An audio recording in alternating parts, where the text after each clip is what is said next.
think? What do you think of the whole fight? You know, Marquez is Marquez. You know, he's a great fighter.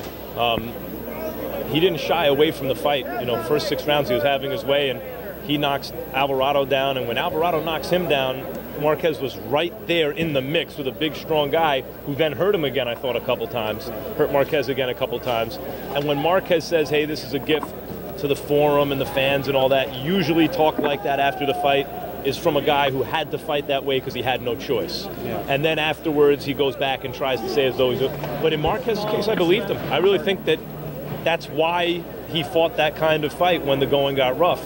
And Alvarado, I felt good for, because after, when a tough guy, and Alvarado's a tough guy, you know, above everything else, that's how he got to this place where people care about him in his career. It's not just on boxing skills. When a guy like that is broken, you know, he's one of those guys whose will could never be broken. Rios' first fight was a quick stoppage, I thought. He was complaining about it. Rios' rematch, he started boxing, but he won the fight. It's not like Rios broke his will. Rios just convinced him to fight another way.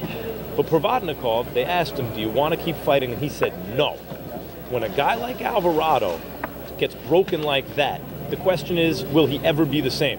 When fit hits the shan, is he still going to be Mike Alvarado? And I feel good for him because that's what he showed tonight. When, you know, he was outclassed, he's not going to beat Marquez.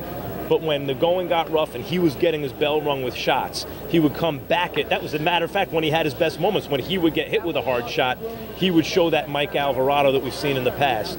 And that knockdown of Marquez late and the way that fight went in the last couple rounds, I think means that Alvarado still has a career, and I was happy to see. I was happy for him that that's the case. A lot of people talking about now the 5th fight with Pacquiao. I know you asked him in the ring, didn't give you a definitive answer, but do you think we see that fight, and what do you think happens if they do meet a 5th time? Yeah, I think we will see that fight, and who knows? I mean, even when Marquez put his lights out, it was a really competitive fight up till that point. These guys are evenly matched, and they always have been.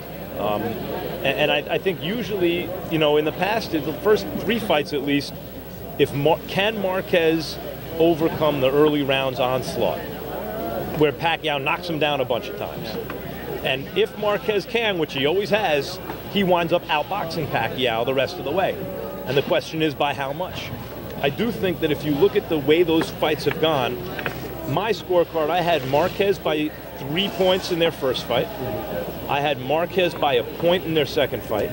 I had it a draw in their third fight. And obviously Marquez knocked him out in the 4th fight.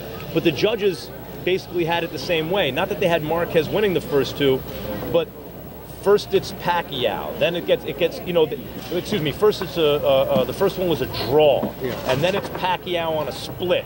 And then it's Pacquiao unanimous. In other words, they thought Pacquiao was doing better and better as the series moved on, and so did I. I thought every fight, and even in the 4th fight, Pacquiao was doing a little better up until the point he got his lights turned out. So it's really interesting 5th fight in the sense that Marquez won definitively. The first time one of those guys have won definitively. Knocked Pacquiao out. But if you look at the trend of all the series of fights up till then, the basic trend has been every time Pacquiao does a little better, right up until he got his lights put out.